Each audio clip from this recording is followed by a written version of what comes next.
ഞാൻ കൊല്ലം ജില്ലയിൽ ജനിച്ച് ജീവിച്ചു വളർന്ന ഒരാളാണ്.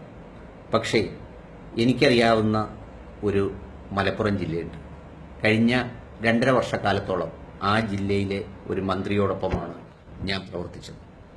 എന്ന് മാത്രവുമല്ല, വ്യത്യസ്ത രാഷ്ട്രീയ പാർട്ടികളിലും സമുദായങ്ങളിലും പെട്ട നിരവധി ആളുകളെ മലപ്പുറം ജില്ലയിൽ നിന്ന് എനിക്കറിയാം. മലപ്പുറം ജില്ല ഏതെങ്കിലും രാഷ്ട്രീയ പാർട്ടിയുടെ വലിയ അചഞ്ചലമായ ഭൂരിപക്ഷമോ അല്ലെങ്കിൽ ചില ഞെട്ടിപ്പിക്കുന്ന രാഷ്ട്രീയ അട്ടിമറികൾ കണ്ട ജില്ല എന്നുള്ളതിനൊക്കെ അപ്പുറത്ത് മലപ്പുറം ജില്ലയെ ഞാൻ എന്നും ഓർക്കുന്ന ചില കാരണങ്ങളുണ്ട്. ഒന്ന്, ഇന്ത്യയിലെ ഏറ്റവും കുറച്ച് ആത്മഹത്യാ നിരക്കുള്ള ജില്ലയാണ് മലപ്പുറം ജില്ല. ഏറ്റവും കുറവ് വർഗീയ സംഘർഷങ്ങളുള്ള ജില്ലയാണ് മലപ്പുറം ജില്ല. ഏറ്റവും കുറവ് അഗതി മന്ദിരങ്ങളും അനാഥ മന്ദിരങ്ങളുമുള്ള സ്ഥലമാണ് മലപ്പുറം ജില്ല. ചൂതാട്ടം പോലെ പലിശ സ്ഥാപനങ്ങൾ ഏറ്റവും കുറവുള്ള ജില്ലയാണ് മലപ്പുറം ജില്ല. അതോടൊപ്പം തന്നെ വികസനത്തിന്റെ വിഷയങ്ങളിൽ ഏറ്റവും വലിയ മാതൃക കാണിച്ചിട്ടുള്ള, നേരത്തെ ഉണ്ടായിട്ടുള്ള സാക്ഷരതാ പ്രസ്ഥാനം അടക്കമുള്ള കാര്യങ്ങളിൽ ഏറ്റവും വലിയ മുന്നേറ്റവും ഏറ്റവും വലിയ മാതൃകയും ഏത് ഗവൺമെന്റുകൾ ഭരിച്ചാലും കാണിച്ചിട്ടുള്ള ജില്ലയാണ് മലപ്പുറം ജില്ല. കഴിഞ്ഞ 10-15 വർഷക്കാലമായി വിദ്യാഭ്യാസ മേഖലയിൽ ഉണ്ടായ കുതിച്ചുചാട്ടത്തിന് രക്ഷകർത്താക്കളും അതുപോലെ തന്നെ വിദ്യാർത്ഥികളും പ്രാദേശിക ഭരണകൂടങ്ങളും ഏറ്റവും കൂടുതൽ അഭിനന്ദനം അർഹിക്കുന്ന ജില്ലയാണ് മലപ്പുറം ജില്ല. ഇതിനേക്കാളൊക്കെ ഉപരി ആതിഥ്യ മര്യാദയിൽ ആതിഥേയത്വം അല്ലെങ്കിൽ ഏറ്റവും മികച്ച ആതിഥേയരാരാണെന്ന് തിരഞ്ഞെടുത്താൽ ഒരുപക്ഷെ മലപ്പുറം ജില്ല അതിന്റെ പ്രഥമ സ്ഥാനത്ത് വന്നാൽ അത്ഭുതപ്പെടാനില്ല.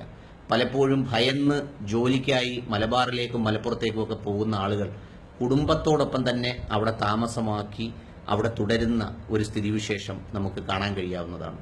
അങ്ങനെ ഒട്ടേറെ പ്രത്യേകതകളുള്ള ആ ജില്ല പല കാരണങ്ങൾ കൊണ്ട്, പല നിഗൂഢ അജണ്ടകളുടെ പേരിൽ പലപ്പോഴും അതിനെ ഒരു പ്രത്യേക നിറം നൽകി, പ്രത്യേക മാനം നൽകി സംസ്ഥാന തലത്തിലും ദേശീയ തലത്തിലും അവതരിപ്പിക്കാൻ മുഖ്യധാരാ മാധ്യമങ്ങൾ അടക്കം പല ശ്രമങ്ങളും നടത്തിയിട്ടുണ്ട്. നേരത്തെ ഞാൻ സൂചിപ്പിച്ച തിളക്കമെല്ലാം സമുദായങ്ങൾക്കപ്പുറത്ത് അവിടുത്തെ മുഴുവൻ മനുഷ്യർക്കും അവകാശപ്പെട്ടതാണ്. വ്യത്യസ്ത സമുദായങ്ങളിൽപ്പെട്ട മുഴുവൻ മനുഷ്യർക്കും. യഥാർത്ഥത്തിൽ ഈ തിരഞ്ഞെടുപ്പ് ഫലവും എന്നെപ്പോലെയുള്ള ആളുകൾ രാഷ്ട്രീയത്തിനതീതമായി എന്താകുമെന്നുള്ള ഒരു ഉത്കണ്ഠയും ആകാംക്ഷയും ഉണ്ടായിരുന്നു.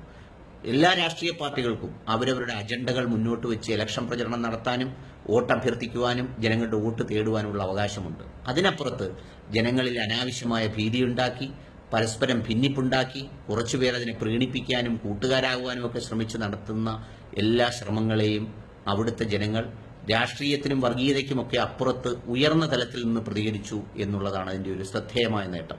ഒരുപക്ഷെ വർഗീയ തീവ്രവാദ നിലപാടുകളുള്ള എല്ലാ സമുദായത്തിലെയും സംഘടനകൾക്ക് വേരോട്ടം ഉണ്ടാകണമെങ്കിൽ ഏറ്റവും കൂടുതൽ വേരോട്ടം ഉണ്ടാകേണ്ടത് മലപ്പുറം ജില്ലയിലായിരുന്നു. എന്നാൽ എൻ്റെ കൊല്ലം ജില്ലയിൽ അടക്കം സംഭവിച്ചിരിക്കുന്നതിൻ്റെ അത്രയും വർഗീയ ധ്രുവീകരണം ഒരുപക്ഷെ മലപ്പുറം ജില്ലയിൽ ഉണ്ടായിട്ടില്ല. സംസ്ഥാനത്തെ ഏറ്റവും പ്രബുദ്ധരും വിദ്യാഭ്യാസമുള്ളവരും അടക്കം ഉണ്ടെന്ന് പറയപ്പെടുന്ന തലസ്ഥാന നഗരിയിൽ പോലും വ്യത്യസ്ത ജനവിഭാഗങ്ങളിൽ ഉണ്ടായിരിക്കുന്ന അത്രയും സാമുദായിക ധ്രുവീകരണം മലപ്പുറം ജില്ലയിൽ കാണാനാകില്ല.